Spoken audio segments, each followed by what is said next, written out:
Festival da Liga da GID, Gestão Integrada da Educação em 2025, reuniu referências da educação que apresentaram experiências, métodos e projetos que trazem resultados importantes para melhorar os índices da educação no país.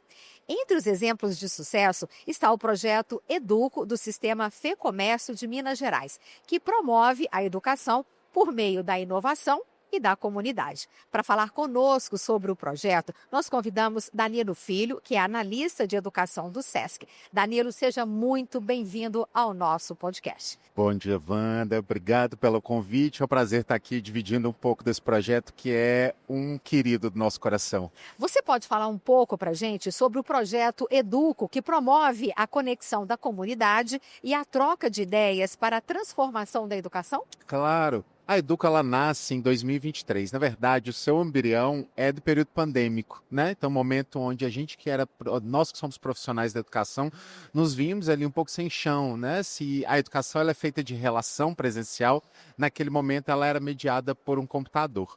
E aí, dentro do SESC e do SENAC, porque o Educo é uma iniciativa da FEComércio, por meio dessas duas casas, a gente começou a pensar na área de educação, o que a gente poderia fazer para poder ajudar os profissionais que estavam na linha de frente. E aí nasceu essa ideia de pensar inicialmente um congresso que trouxesse essas discussões sobre tecnologia digital, sobre inovação na educação, sobre a transformação que a educação estava passando naquele momento. E aí, em 2023, então, a gente traz à vida essa primeira edição do Congresso Educo, que trazia ali como tema a Educação 5.0. Então, a gente teve muitos palestrantes que discutiam sobre essa inovação, sobre os novos rumos que a educação nos trazia. E o evento, inicialmente, ele nasceu para ser uma bienal, então um congresso que aconteceria de 2 em 2 anos, mas no primeiro dia, o presidente da FEComércio, Nadim Donato, muito emocionado com aquela reunião de quase 1.000 educadores ali, ele decidiu então que esse evento aconteceria anualmente. Então, em 2023, 2024, aconteceram as duas edições. Mas aí no início de 2024 a gente pensou, né? Como que a gente vai fazer uma transformação na educação com apenas um evento acontecendo anualmente? Foi aí que nasceu a ideia da Comunidade Educo, onde o congresso é uma das ações, mas a gente tem ali mais 4 ações que fazem parte dela. Então a gente tem o Educo Apresenta, que é uma série de palestras que acontecem avulso ao longo do ano, numa proposta mais intimista, dentro do Teatro de Bolso do Sesc Paládio. A gente tem o Educo Escuta, que é um videocast da Comunidade Educo, onde a gente traz temporadas com participantes, com palestrantes, com especialistas da educação que dividem com a gente ideias, enfim, caminhos novos para uma educação possível. Tem o Educo na Escola, que é um projeto onde a gente vai para dentro de escolas públicas de Belo Horizonte e a gente desenvolve um projeto a longo prazo com base na arte e na cultura. E o Educo Conteúdos, que é uma plataforma virtual, uma biblioteca onde a gente reúne ali artigos, e-books, vídeos que constroem possíveis caminhos para a educação, para aquele educador que está ali presente, seja dentro da escola de ensino básico, seja dentro de uma instituição cultural, de uma instituição de saúde, uma instituição social, repensar o seu caminho. A Educo, basicamente, ela tem 3 pilares, que são pilares que regem a educação contemporânea. Então, que seria entender, então a gente, na verdade, questionar, a gente questiona o mundo, questiona as estruturas, para depois a gente entender essa possibilidade a partir desse questionamento, e no final a gente transforma, porque educação é ação, educação é verbo. Então, a Educo, ela nasce com essa ideia de construir uma comunidade de educadores para transformar a educação. Maravilha, maravilha. Eu queria que você falasse também um pouco para a gente sobre por que o projeto Educo ele defende que a educação seja feita em comunidade. Educação, ela é uma coisa que fala sobre relação de presença entre duas ou mais pessoas. A gente passou, como eu disse aqui, o período pandêmico, numa estrutura que nos tirou o chão, e ao nos tirar o chão, também nos deu outras possibilidades de caminho. Possibilidades que estão conectadas com a tecnologia digital, com as redes sociais, com esse universo conectado virtual. E esse universo, ele preza muito pelo individualismo, né? Assim, pela competição. Então a gente está ali conectado às nossas redes sociais, sempre se comparando com o outro, sempre numa estrutura de competição que alimenta um pouco a educação. A educação tem uma base estrutural burocrática que fala disso, né? Ao avaliar os alunos por provas individuais, ao ranquear os alunos por meio de notas. E o que a gente pensa é que a educação ela precisa voltar às suas raízes, essas raízes ancestrais, que é da colaboração. A educação funciona quando eu e você estamos juntos para construir o conhecimento. Então não significa que o meu conhecimento é maior que o meu saber vai ser diferenciado do seu. Ele vai ser diferenciado, mas a ideia é que eles sejam complementares. O que que a educação em comunidade ela pensa, né? Quando a gente traz esse slogan e essa discussão? É que o mundo que a gente vive hoje, e eu estou falando para além do mundo do trabalho, porque o mundo do trabalho, o mundo capitalista, embora ele aguce a competição, ele também exige a colaboração. A gente sabe que a colaboração é uma das competências essenciais para o trabalho do futuro. E esse trabalho do futuro não é que vai acontecer daqui a 20, 30 anos, ele está acontecendo agora, nesse momento. Então a educação ela precisa trazer isso, mas porque a vida é colaborativa, né? A gente antigamente, né, principalmente no tempo dos meus avós, dos meus pais, a gente tinha contato com os nossos vizinhos, a gente tinha contato com as pessoas da rua. Eu, enquanto criança, brincava com os meus colegas de rua todos os dias, ou seja, a gente vivia um espírito coletivo ali dentro. Hoje, eu mal sei o nome das pessoas que estão morando ao lado da minha casa, assim. Então a gente está cada vez vivendo mais num universo individual, individualista, mas é na escola que a comunidade acontece. Então quando a gente nasce, a gente vive numa comunidade ali que é a nossa família, que tem 3, 4, 5 pessoas, se a gente amplia, a gente vai para 10, se a gente contar tios e primos. Mas quando a gente chega na escola, um mundo novo se abre. A gente tem contato com pessoas de classes distintas, de gêneros diferentes, que pensam o mundo e vivem o mundo de maneiras distintas e a gente precisa conviver. Então, se a educação não for em comunidade, provavelmente ela não vai ser, porque ela não consegue construir esses laços que vão potencializar o desenvolvimento daquele indivíduo, daquele ser humano, para viver coletivamente, para ser um cidadão que consegue pensar junto, para que assim a gente consiga ter um mundo melhor e mais organizado para todas as pessoas. Então, pensar a educação comunidade é pensar isso, é a gente construir junto. Como que o projeto Educo, ele utiliza a arte e a cultura para que os participantes consigam refletir profundamente e ressignificar suas práticas pedagógicas e seu papel social? Sabe o que eu acho incrível? A minha formação é no teatro, então a minha graduação foi feita nas artes cênicas. Eu trabalhei, né, trabalho há mais de 20 anos com educação em escolas de ensino básico e a minha especialização fiz um mestrado exatamente pensando como que a arte em si, ela pode apontar novos caminhos para a educação. Para essa educação que é colaborativa, mas também uma educação que é estética, uma educação que pensa o processo para além do resultado. Então, a arte, a arte, a cultura, ela vem nos apontando novas possibilidades de caminho. Dentro da comunidade Educo, isso fica muito evidente e forte dentro do Educo na Escola. O Educo na Escola é esse projeto onde a gente vai para dentro de escolas públicas daqui de Belo Horizonte e desenvolve um projeto de formação com aquela comunidade escolar ao longo de um ano, ali 8 meses, que é esse período escolar.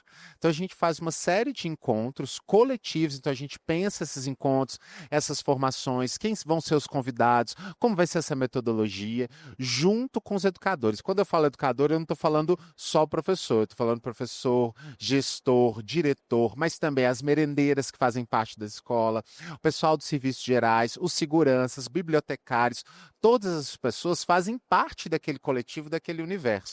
E a gente chega, através da mediação cultural, para poder favorecer esses encontros. Então, a gente traz muito uma perspectiva da arte, então a gente tem ali formações que envolvem sim práticas artísticas. A gente traz discussões que fomentam a produção artística nesse momento, então questões que estão muito em voga, como a tecnologia, como as questões de diversidade, como as questões de outras possibilidades para a educação, sobre saúde, cultura de paz, saúde mental, cultura de paz, e a gente constrói isso.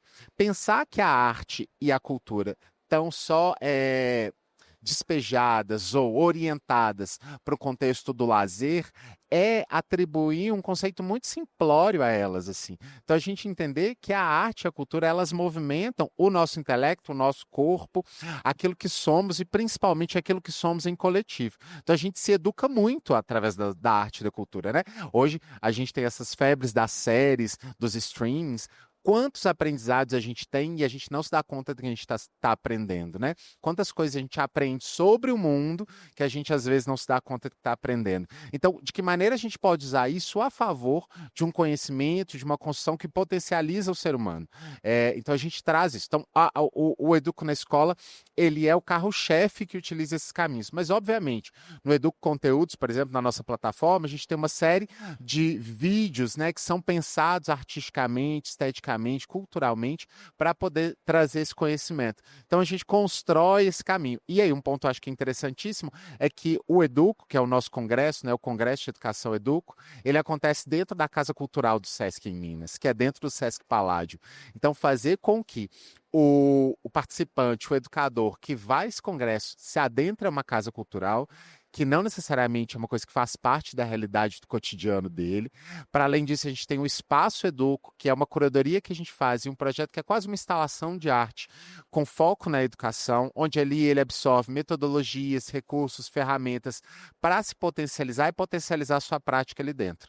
Acho que não tem como a gente falar hoje de educação sem falar de arte e cultura, porque uma coisa está atrelada à outra. Eu gosto muito de pensar de um educador uruguaio, arte educador uruguaio, chamado Luiz Kamnitzer, que ele escreveu uma vez numa publicação que arte e educação não são coisas distintas, elas são ramificações diferentes, mas de uma base em comum. Que elas eram uma coisa só, que a gente sempre aprendeu, se a gente pensar lá no conceito, nos tempos filosóficos gregos, né? Essas coisas eram muito interligadas. Mas em determinado momento da vida, a gente achou por bem dividir. A arte é isso, a educação é isso. A arte fala do prazer, fala do sentir. E a educação, ela fala do aprender, do pensar. Então ele é mais burocrático. E não, a gente aprende muito melhor quando a gente está envolvido pelo prazer. Eu queria que você explicasse para a gente como que o Educo garante que as expressões culturais da própria comunidade sejam valorizadas e integradas ao projeto, servindo como ponto de partida para a ressignificação da educação, em vez de impor um modelo cultural externo. Quando a gente fala de educação em comunidade, a gente não pode falar que é uma educação que vem de fora para dentro, ou uma educação imposta, ou conteúdos e metodologias que são impostas. A gente precisa ouvir as pessoas, a gente precisa descer no nível da horizontalidade para conversar e entender que educação se faz também em territórios. Belo Horizonte é uma cidade muito grande e a gente tem zonas e bairros muito diferentes uns dos outros, com necessidades distintas, com pessoas que constroem a sua vida cotidiana de maneiras distintas, e isso precisa ser levado em consideração quando a gente está fazendo um processo educativo dentro de uma escola, por exemplo. A gente hoje vive um mundo onde a gente tem uma série de questões que envolvem as relações dos estudantes com a instituição, mas também com as pessoas que fazem a instituição, com os professores, com os diretores. As famílias precisam estar envolvidas nesse processo. Por quê? O estudante ele passa dentro da escola ali um período de 6 horas, 8 horas às vezes, né? Se ele tem uma jornada dupla. Isso é 1/3, 1/4 do tempo que ele vive a vida. Se a família não estiver junto na construção daquilo, a gente pode tá acontecendo 2 processos de educações distintas. Assim. Uma que acontece dentro de casa, que traz uma linha de pensamento com valores específicos, e outra que acontece dentro da escola, que tem contato com outros estudantes que vão trazer outras formas de viver e de enxergar esse mundo, com educadores e professores que estão trazendo ali um conteúdo que foi sedimentado, estruturado academicamente, e isso pode trazer um choque. Então, para isso, a gente precisa trazer as pessoas junto. E uma outra coisa que é importantíssima, que é papel da educação formar cidadãos. A gente não está aqui para formar consumidores de vida e consumidores fora. A gente está aqui para formar cidadãos que vão transformar o mundo. E a gente só transforma o mundo olhando para esse mundo. Então, a gente precisa convidar, a Educo, ela convida os educadores que fazem esse processo, que estão na linha de frente, a olhar para fora dos muros da escola. Então, a gente olha para fora dos muros e pensa, o que essa comunidade, esse território está pedindo? Não é o que a cidade está pedindo, o que o mundo está pedindo. É o que esse bairro, esta rua está pedindo. Porque é a partir dessa modificação que a gente consegue chegar a instâncias maiores. Então, a gente convida os estudantes e convida os educadores a pensar os seus processos de construção de educação, de aulas, planejamentos, a olhar para as necessidades do mundo, para as necessidades que estão fora desse muro, que estão fora do muro da escola, e pensar quais soluções a gente pode trazer. Isso só é possível quando a gente está metodologia que envolve as pessoas, né? Danilo, muito obrigada por participar do nosso podcast e por estar à frente de um projeto tão inspirador. Nós conversamos com Danilo Filho, analista de educação do SESC. E se você tem interesse em conhecer a GID, Gestão Integrada da Educação, acesse nosso site fdg.org.br.